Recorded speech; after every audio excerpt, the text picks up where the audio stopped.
नमस्कार, स्वागत है आपका जी बिजनेस में। तो आज हमारी नेशनल एजुकेशन पॉलिसी जो नई आई है, 34 साल बाद देश को न्यू एजुकेशन पॉलिसी मिली है, उस पर चर्चा का दूसरा भाग है। पहले दिन हमने स्कूली शिक्षा में न्यू एजुकेशन पॉलिसी में क्या क्या प्रावधान है उस पर चर्चा की, और आज बारी है हायर एजुकेशन की। हायर एजुकेशन में आम लोगों को, आम छात्रों को शिक्षा के लिहाज से क्या कुछ नया मिला है, क्या हमारी हायर एजुकेशन बदलेगी इन तब्दीलियों के बाद, आज हम इस पर विस्तार से चर्चा कर रहे हैं। और हमने आपको बताया हुआ है कि आपको अपनी जो रिएक्शंस हैं, अपने जो सवाल हैं, अपनी जो क्वेरीज हैं, अपने कंफ्यूजन्स हैं, वो हमें फटाफट से किस तरह से लिख के भेजना है। तो फटाफट जो हमने हैशटैग आपको दिया है उसका इस्तेमाल कीजिए और न्यू एजुकेशन पॉलिसी जी बिज पे आप जाइए और वहां पर हैशटैग करके अपने सवाल पूछिए। आपके सवाल हम डायरेक्ट पूछेंगे हमारे मेहमानों से। फटाफट से रिपोर्ट देख लीजिए, उसके बाद अपने मेहमानों के साथ हम लौट रहे हैं। इस बीच आप सवाल पूछना मत भूलिए। देश की न्यू एजुकेशन पॉलिसी 2020 में हायर एजुकेशन का कायाकल्प करने का खाका तैयार किया गया है। एक तरफ रिसर्च और इनोवेशन पर फोकस है, तो किसी की पढ़ाई बीच में छूट जाने पर भी छात्रों का वक्त और पैसा बर्बाद नहीं होने देने की कोशिश है। नई नीति में मल्टीपल एंट्री और एग्जिट की व्यवस्था की गई है, यानी ग्रेजुएशन करते वक्त अगर पहले साल की पढ़ाई के बाद कॉलेज छूट जाए तो सर्टिफिकेट मिलेगा। 2 साल की पढ़ाई पर डिप्लोमा और 3 साल पूरा करने पर डिग्री दी जाएगी। अब कॉलेज की डिग्री 3 और 4 साल दोनों की होगी। 3 साल की डिग्री उन छात्रों के लिए होगी जिन्हें हायर एजुकेशन के लिए आगे नहीं जाना है। रिसर्च में जाने वाले छात्र 4 साल का डिग्री प्रोग्राम कर सकते हैं। इस तरह अगर कोई छात्र इंजीनियरिंग कोर्स को 2 साल में ही छोड़ देता है तो उसे डिप्लोमा की डिग्री दी जाएगी। इंजीनियरिंग के लिए 5 साल का इंटीग्रेटेड ग्रेजुएट मास्टर कोर्स लाने की बात कही गई है। डिग्री प्रोग्राम में एनरोल होने वाले छात्र अब कोई भी सब्जेक्ट मेजर और माइनर के तौर पर चुन सकते हैं। वहीं अब छात्र एक कोर्स के बीच में अगर कोई दूसरा कोर्स करना चाहे तो पहले कोर्स से कुछ वक्त के लिए ब्रेक लेकर दूसरा कोर्स कर सकता है।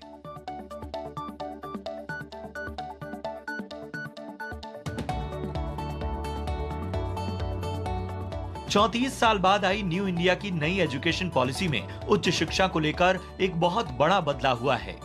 रिसर्च करने वाले छात्रों को अब एमफिल नहीं करना होगा। 1 साल के एमए के बाद छात्र सीधे पीएचडी कर सकेंगे। वहीं बीएड अब 4 साल का होगा। सामान्य कॉलेज से ही बीएड की डिग्री मिलेगी। बीएड कॉलेज बंद किए जाएंगे।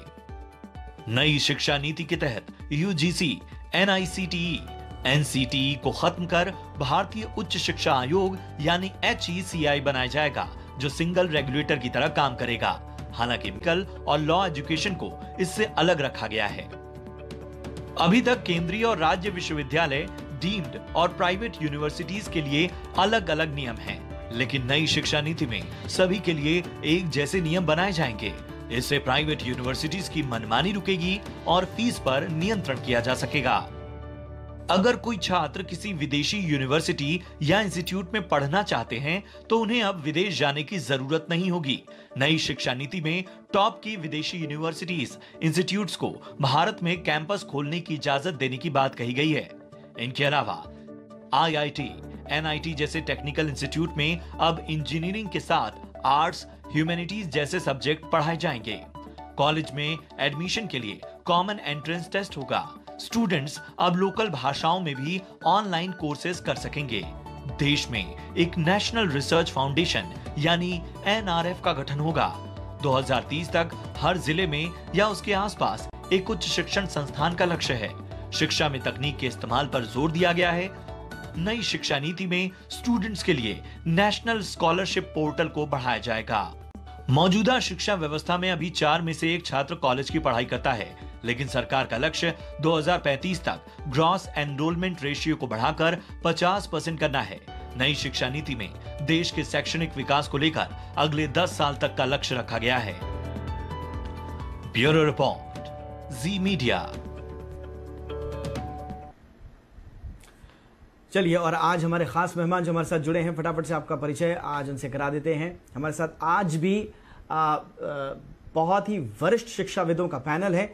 हमारे साथ हैं सबसे पहले प्रोफेसर वसुधा कामत, जो कि फॉर्मर वाइस चांसलर रही हैं SNDT यूनिवर्सिटी के, लेकिन उससे बड़ा परिचय उनका ये है कि न्यू एजुकेशन पॉलिसी का जो ड्राफ्ट कमेटी थी उसकी आप मेंबर रही हैं, यानी कि आपकी देखरेख में भी ये पूरी पॉलिसी बनी है। प्रोफेसर वसुधा, बहुत बहुत स्वागत है मैम आपका। हमारे साथ हैं प्रोफेसर दिनेश सिंह, जो कि पूर्व वाइस चांसलर हैं दिल्ली यूनिवर्सिटी के और बहुत वरिष्ठ शिक्षाविद हैं देश के। प्रोफेसर दिनेश, बहुत बहुत स्वागत है सर आपका। और हमारे साथ जुड़ रहे हैं प्रोफेसर MM अंसारी, पूर्व मेंबर UGC, आप भी बहुत वरिष्ठ शिक्षाविद हैं। प्रोफेसर अंसारी, आपका भी बहुत बहुत स्वागत है सर। प्रोफेसर वसुधा, सबसे पहले आपके लिए हमारे पास बहुत सारे सवाल हैं दर्शकों के, और सबसे पहला सवाल तो ये जो 4 ईयर ग्रेजुएशन प्रोग्राम जो आप लोग इस नई नीति में लेकर आए हैं, उसको लेकर सीधा सीधा सवाल ये है कि इसका उद्देश्य दरअसल है क्या? कोई कोर्स अगर 3 वर्ष में कर रहा था, अब उसको 4 साल में करेगा, तो इसका फायदा क्या होगा? क्यों ये नया प्रोग्राम लेकर आए हैं आप लोग मैम? ये जो पॉलिसी है, उसी पॉलिसी में जो जो सजेशंस दिए हैं वो सबके लिए कुछ ना कुछ तो कारण है। अभी आज के ज़माने में ऐसा दिख रहा है कि then we studying for 3 years and if a person is studying for say BSc, then there are no other subjects that person is supposed to study, only physics, chemistry, biology, mathematics, that's all. If he or she is interested in say learning disabilities or music or sociology, there is no provision that these students can take such subjects. So now this policy is suggesting that the students can take major subjects as well as they can take minor subjects. तो major subject physics हो सकता है या mathematics हो सकता है या sociology हो सकता है, उसके साथ अलग अलग विषय भी वो कर सकते हैं। Now this policy is thinking about the holistic development, इसीलिए ये 4 साल का प्रावधान किया है कि ये 4 साल अगर ये स्टूडेंट्स अपनी अपनी इच्छा के अनुसार विषय की सिलेक्शन कर सके। इसमें यह भी एक प्रावधान है कि अगर चौथे साल जिनको रिसर्च में रुचि है और आगे संशोधन करना है, PhD करना है, तो ये 3 साल तक पढ़े और चौथा जो साल है ये डिग्री का, उसको उसमें मेजर सब्जेक्ट में रिसर्च करें, तो उनको बीच में मास्टर्स डिग्री करने की ज़रूरत नहीं, वो डायरेक्टली PhD के लिए जा सकते हैं। ये सब पूरा पॉलिसी जो है उसमें स्टूडेंट इज अ सेंटर, वो आप ध्यान में रखिए। जी, ऑलराइट। मैं थोड़ा सा प्रोफेसर दिनेश सिंह सर के पास चलना चाहूंगा। सर, लोगों की जो क्वेरी हमारे पास आई है वो सीधा सीधा ये है कि ठीक है, आपने 4 ईयर ग्रेजुएशन प्रोग्राम आपने इंप्लीमेंट किया है, आप कह रहे हैं कि फर्स्ट ईयर में आपने छोड़ दिया तो सर्टिफिकेट मिल जाएगा, दूसरे ईयर में डिप्लोमा, तीसरे साल में डिग्री और चौथे साल में रिसर्च प्लस डिग्री। लेकिन मैं एक एग्जांपल दे रहा हूं जो मुझे पूछा गया है कि यदि कोई एक लड़की है या कोई लड़का है, उसने ग्रेजुएशन फर्स्ट ईयर किया, उसके बाद उसकी शादी हो गई, वो कहीं चले गए, उसको ड्रॉप आउट करना पड़ता है। ठीक है, आपने उसको सर्टिफिकेट दे दिया 1 साल का, लेकिन उसकी वैल्यू कितनी होगी सर? एम्प्लॉयबिलिटी के लिहाज से मैं पूछ रहा हूं, क्या उसकी कोई वैल्यू होगी कि उसने 1 साल का ग्रेजुएशन किया है, उसके पास सर्टिफिकेट है? देखिए, पहले तो आप ये जान लीजिए कि वो जो है पहले जब छोड़ के जाता था या जाती थी तो उसको कुछ भी नहीं मिलता था, तो उसकी वैल्यू तो 0 होती थी। और मैं आपको बता सकता हूं अनुभव के आधार पर, हमारे पास तमाम डेटा है कि दिल्ली विश्वविद्यालय में प्रति वर्ष ड्रॉप आउट रेट लगभग 30% है, 30%। और ये बच्चे कभी कभी 2 साल पूरा करके इनको जाना पड़ता था कई मजबूरियों के कारण, तो उनको कुछ भी हाथ नहीं लगता था, तो उसकी वैल्यू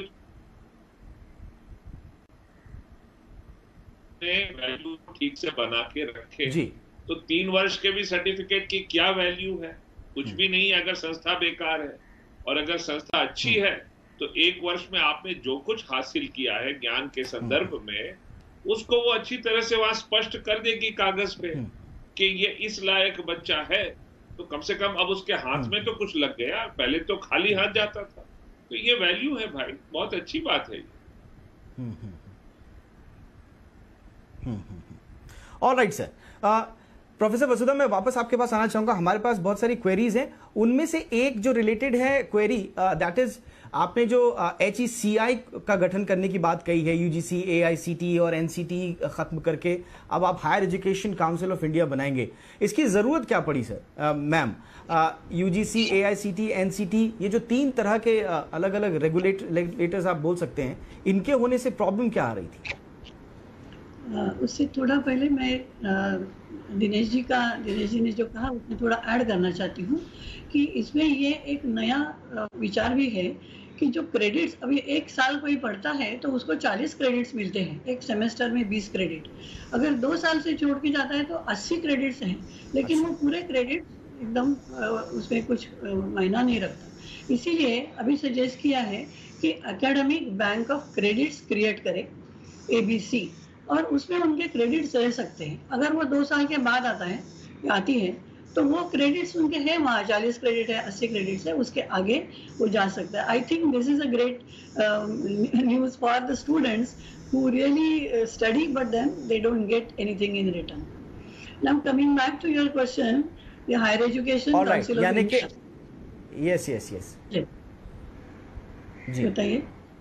यस मैम। ओके, तो हायर एजुकेशन, हाँ, मैं ये कह रहा था कि आप कह रही हैं कि क्रेडिट बैंक हो जाएगा, बच्चे के पास एक क्रेडिट बैंक हो जाएगा, अगर वो 1 साल की पढ़ाई करने के बाद जो भी उसके क्रेडिट में वो बैंक है उसका इस्तेमाल वो आगे कर सकता है। All right ma'am, back to HECI में। Higher education council of India, अभी तक ऐसा दिखाई देता है कि we have very tight control but no effect. उसका परिणाम कुछ नहीं है, एकदम कंट्रोल ज्यादा है।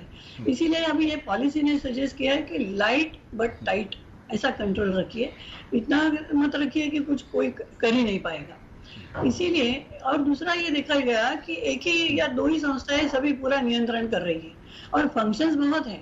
तो अभी जो 4 मेजर फंक्शंस है वो देख के हर एक संस्था के पास उसका कार्यभार दिया जाएगा और वो चारों संस्था मिलके जो देखेगी वो सबसे ऊपर जो संस्था है उसका नाम रखा है higher education council of India. उसमें जो 4 फंक्शन है वो फंक्शन इस तरह से है। एक तो है रेगुलेशन, तो रेगुलेशन के लिए national higher education regulatory council का निर्माण किया जाएगा, उसका NHERC, national higher education regulatory council. उनका काम खाली रेगुलेशन करना है, नियम वगैरह तैयार करना, वो देखना है कि वो ठीक तरह से चल रहा है कि नहीं। दूसरा जो है वो एक्रेडिटेशन, आज national assessment and accreditation council है, उसका नाम थोड़ा सा बदलेगा, NAC, नेशनल एक्रेडिटेशन काउंसिल। तीसरा जो फंक्शन है वो फंडिंग है, आज UGC कर रही है लेकिन उसका नाम है यूनिवर्सिटी ग्रांट्स कमीशन, वो बदल के हायर एजुकेशन, क्योंकि यूनिवर्सिटी खाली यूनिवर्सिटी को नहीं देती है, UGC कॉलेजेस को भी देती है, तो UGC का अभी नाम बदलेगा कि हायर एजुकेशन ग्रांट्स काउंसिल। और चौथा जो काम है वो एकेडमिक स्टैंडर्ड सेटिंग, तो वो GEC जनरल एजुकेशन काउंसिल ये तैयार हो जाएगा और उसका काम ये है कि ग्रेजुएट एट्रीब्यूट्स क्या है, वो हमारा जो ग्रेजुएट बाहर निकलता है उसका एट्रीब्यूट्स क्या है, वो क्या कर सकते हैं, इसका तय करें और national higher education qualification framework तैयार करें। आज दूसरा जो काम हो रहा है कि इतने 17 काउंसिल है, medical council, nursing council, architect council, bar council, और सभी काउंसिल यूनिवर्सिटी को नियंत्रित कर रहे हैं। इसीलिए अभी ये नई पॉलिसी ये बता रही है कि वो सब प्रोफेशनल स्टैंडर्ड सेटिंग बॉडीज का रोल करेंगे और वो नियंत्रण नहीं करेंगे। इसीलिए ये काउंसिल की, हायर एजुकेशन काउंसिल की बहुत जरूरत थी। ठीक है मैम। मैं हमारे साथ प्रोफेसर MM अंसारी साहब भी हैं। अंसारी साहब, मेरा आपसे सीधे सवाल है, आप तो UGC के मेंबर रहे हैं और आपके कार्यकाल के दौरान भी हमने देखा UGC को बार बार जो है हर 5-6 महीने में एक लिस्ट जारी करनी पड़ती थी कि देखिए साहब ये ब्लैक लिस्टेड यूनिवर्सिटी हैं, इनका एक्रीडिएशन झूठा है, इन्होंने नॉर्म्स पूरे नहीं किए हैं, फ्रॉड के इश्यूज आते थे। सर, क्या ये जो कुकुरमुत्तों की तरह जो ये एजुकेशन सेंटर्स खुल जाते हैं जिनके रेगुलेशन का नहीं पता, वो क्या पढ़ाई करवा रहे हैं, एम्प्लॉयबिलिटी तो बहुत बाद की बात है, उनका इंफ्रास्ट्रक्चर है या नहीं है सही, क्या उन पर कोई लगाम लगेगी सर? नंबर 1। और दूसरा, ये जो फीस वसूली करते हैं प्राइवेट इंस्टीट्यूशंस, क्या HECI बनने के बाद उस पर कोई लगाम लगेगी सर? देखिए, बहुत इंपॉर्टेंट मुद्दे आपने उठाए हैं। पहली बात तो ये कि जो हायर एजुकेशन कमीशन की जो बात हुई है, वो मैं तकरीबन 20 सालों से सुनता आ रहा हूँ। मुझे याद आ रहा है कि एम.के. कौल साहब थे जो एचआरडी के सेक्रेटरी थे और उन्होंने इस बात को बहुत आगे बढ़ाया और वो अब नहीं रहे। लेकिन अभी जो न्यू एजुकेशन पॉलिसी बन रही थी तो उसमें रिफ़ॉर्म में उनकी भी बड़ी ज़िम्मेदारी थी। तो उनका ये कहना ये था कि हमारे पास हमारे यहाँ एक ओवर आर्किंग एक अम्ब्रेला ऑर्गेनाइजेशन होना चाहिए हायर एजुकेशन कमीशन की तरह, और वहाँ पे और डिफरेंट यूनिट्स होंगी जो डिफरेंट सब्जेक्ट को वो उसके स्टैंडर्ड्स तय करेंगी, बजाय इसके कि ये हमारे पास 16-17 जो है अलग-अलग बॉडीज़ हैं। तो ये मैं समझता हूँ कि 20 सालों से बात होती चली आ रही है, आज भी बात वही हो रही है। अब देखना ये है कि हमारे इंटेंशन तो बहुत अच्छे हैं, ये कहाँ तक इम्प्लीमेंट होंगे। दूसरी बात जो आपने कही है वो ये कि फेक यूनिवर्सिटीज़ होती हैं और अलग-अलग जो है फ़ीस चार्ज होती हैं। तो ये समझना होगा कि हमारी जो शिक्षा पद्धति है, जो एजुकेशन सिस्टम है, वो एक सेंटर और स्टेट्स में कॉन्करेंट लिस्ट में है, और हमारा हायर एजुकेशन सिस्टम वो लार्जली जो है स्टेट सेक्टर में आ जाता है और वहाँ पे उनकी भी अपनी रेगुलेशंस हैं, उनके भी अपने सिस्टम्स हैं और वो ऑपरेट करती हैं। अब देखिए जैसे स्टैंड अलोन इंस्टीट्यूशंस हैं, वो ज़ाहिर है कि स्टेट गवर्नमेंट जो है वो उनको रेगुलेट करती हैं, उनको इस्टेब्लिश करती हैं। तो अब देखना ये है कि हमारे यहाँ ये इंटेंशन तो बहुत अच्छी है हमारे जो न्यू एजुकेशन पॉलिसी के, मैं इसको पॉलिसी नहीं कहता, मैं तो ये कहूँगा कि अभी ये इंटेंट है, एक सरकार का इरादा है और बहुत अच्छा इरादा है। अब देखना ये होगा कि ये किस तरह से पार्लियामेंट से पास होता है और फिर इसके बाद इम्प्लीमेंटेशन जो स्ट्रेटजीज़ हैं वो कैसे तय होती हैं, इसलिए कि स्टेट्स की जो भागीदारी है वो बहुत इंपॉर्टेंट होगी और इम्प्लीमेंटेशन उसमें होगा। तो कहने का मतलब ये कि जो आपने कहा फेक यूनिवर्सिटीज़ और जो डिफरेंट जो फीस चार्ज करती हैं, ये भी मैं आपको यहाँ बताना चाहूँगा कि हमारा जो हायर बिल्कुल आपने मुझे लग रहा है प्राइवेट सेक्टर में आ चुका है और प्राइवेट सेक्टर सर मुझे लग रहा है अंसार, एक सवाल जो बार बार लोग पूछ रहे हैं मैं डायरेक्टली आपसे पूछूंगा, आपको तो एक्सपीरियंस इसका है ही, हम सब जानते हैं हम किस पद्धति से निकले हुए हैं। सर इससे क्या ये जो कुंजी और गाइड की जो यानी कि पुअर क्वालिटी ऑफ एजुकेशन हमारे यहाँ है, क्या इसमें कोई बदलाव होगा सर? लोग जो हैं आखिरी में आते हैं, कुंजी गाइड पढ़ के अपना एग्जाम निकाल के चले जाते हैं, फिर हम कहते हैं कि हमारी यूनिवर्सिटीज जो हैं वो टॉप 100 टॉप 200 में क्यों नहीं आ रही हैं? क्या क्वालिटी ऑफ एजुकेशन को एड्रेस करती है ये पॉलिसी सर? देखिए डोभाल जी, मैं आपको एक बात बता दूं, क्योंकि ये जो अभी हायर एजुकेशन के जो प्रावधान है, जो 4 ईयर 3 ईयर डिग्री प्रोग्राम है, लगभग एकदम इसी प्रकार का विशेष कोई अंतर है नहीं। यही हमने दिल्ली विश्वविद्यालय में 2013 में लागू किया था और उसको चलाया था सफलता से। सारे प्रावधान जो आज इस डॉक्यूमेंट में है वो सारे वहां थे, तो हमारे पास अनुभव है। उस वर्ष जो हमने उसको चलाया 2013-14 तक चला, उसमें हमने देखा कि ये बच्चों ने हमें फीडबैक दिया कि उनको आनंद भी आ रहा है और जो पुरानी पद्धति थी जिसके आधार पे उनके न कुछ समझ में आता था, न वो रिलेट कर पाते थे दुनिया की चीजों से, वो सब समाप्त हो गया। और हमारे यहाँ कोई एक टेक्स्ट बुक नहीं थी कि जिसके आधार पर कोई कुंजी बना ले। टीचरों पे छोड़ दिया गया था अलग अलग स्थान में, अलग अलग कॉलेज में, कि उस लोकल कॉलेज और क्लास के हिसाब से टीचर अपना उस तरह का करिकुलम सेट करेगा। वो इस महीने कुछ, दूसरे महीने कुछ, बड़ी छूट थी, वो इसमें भी है।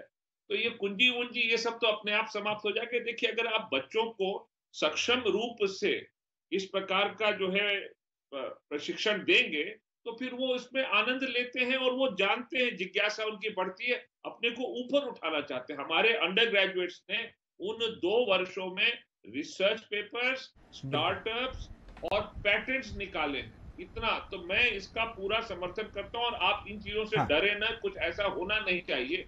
अगर संस्था भी थोड़ा मजबूत रहे, सतर्क रहे तो नहीं होगा जी। ऑलराइट, ठीक है वसुधा मैम, अगला मेरा सवाल जो लोग पूछ रहे हैं उसमें सबसे बढ़िया बात सर ये है कि भाई जो ड्रॉप आउट GER जो आप 2035 तक 50% करना चाहते हैं, अभी मेरे ख्याल से 26% है, वो कैसे कर पाएंगे मैम? उसका रोड मैप क्या होगा?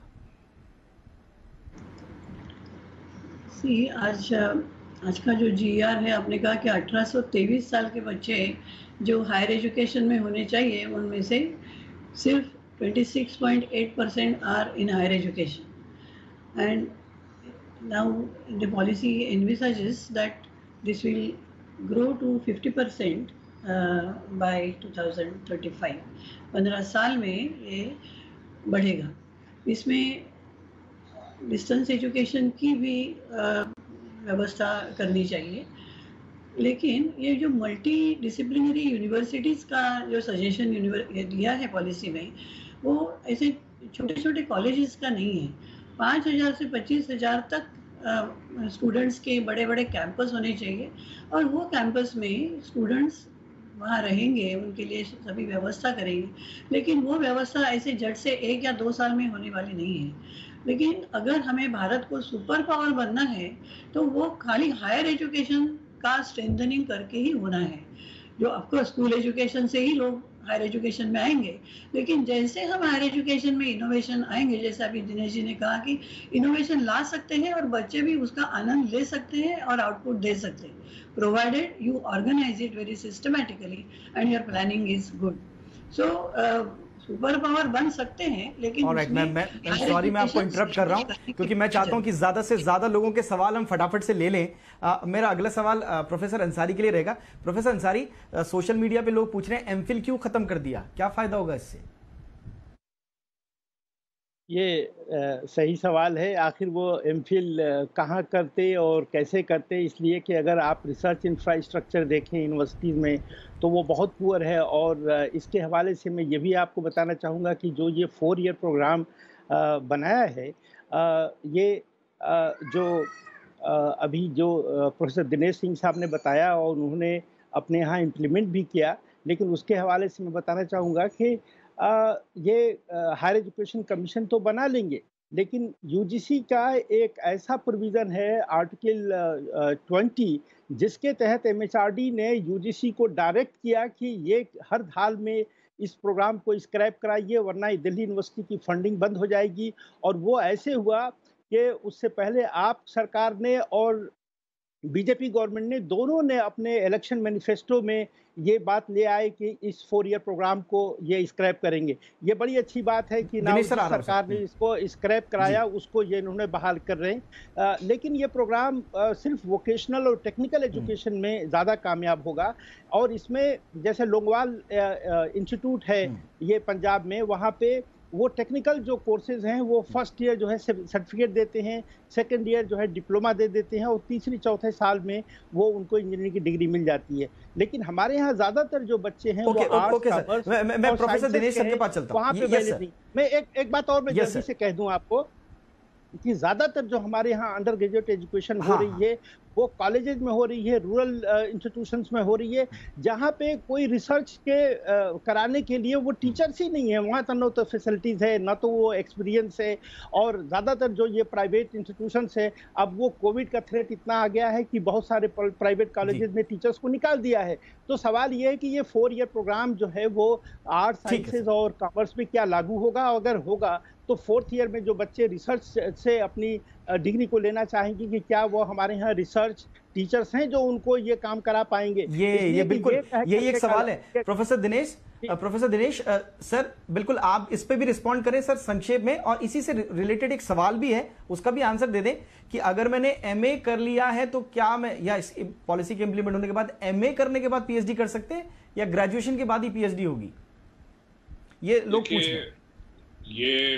ये थोड़ी सी टेक्निकल बात है, लेकिन अगर आपने 4 ईयर की डिग्री ले ली जिसमें रिसर्च का प्रावधान है, उसका लाभ उठा लिया, तो आप सीधे, जिसको मैं नाम देना चाहूंगा, अंत में विश्वविद्यालय को भी थोड़ी छूट दी जाए कि क्या नाम देगा. मैं कहूंगा कि अब आप ग्रेजुएट स्टडीज प्रोग्राम में दाखिल हो गए और इसमें अगर आप योग्य पाए गए तो आप सीधे पीएचडी में लग जाइए.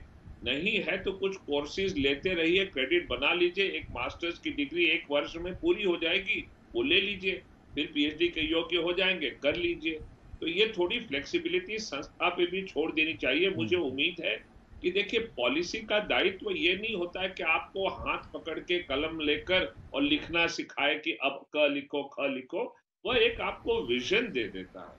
उसके बाद जो उसकी माइनर डिटेल्स हैं वो छोड़ दी जाती हैं. संस्थाओं की अपनी ऑटोनॉमी है, उसके आधार पर चलता है. तो इतना भी डिटेल में नहीं, संस्था अच्छी होगी तो इसके आधार पर बहुत कुछ अच्छा कार्यक्रम बना लेगी।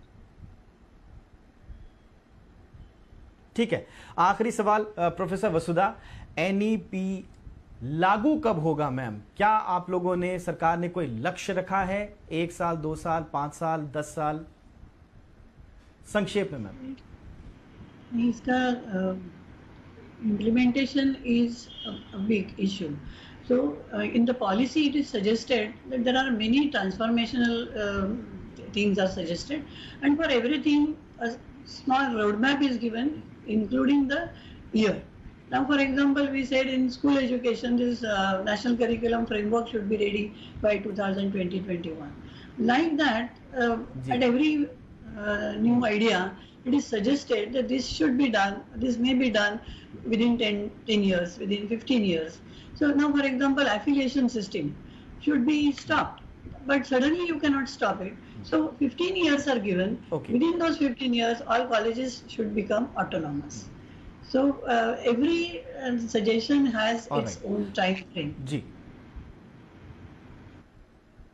जी, ठीक है मैम, बिल्कुल। और जैसा कि प्रोफेसर अंसारी ने कहा कि अभी ये जो एजुकेशन पॉलिसी है, प्रोफेसर अंसारी तो कह रहे हैं अभी पॉलिसी इसको नहीं कहेंगे जब तक इम्प्लीमेंट नहीं हो जाती, लेकिन ये जो इंटेंशन सामने आया है ये सही तरीके से धरातल पर उतरे, हम यही उम्मीद करते हैं। बहुत सारे सवाल लोगों के आ रहे हैं, आई एम सॉरी, बहुत सारे सवाल छूट भी गए हैं, लेकिन शो में आज हमें वक्त इतना ही मिला है। हम फिर कभी हमारे जो आज के हमारे पैनलिस्ट हैं उनसे गुजारिश करेंगे किसी और शो पे आपके सवालों का जवाब दें।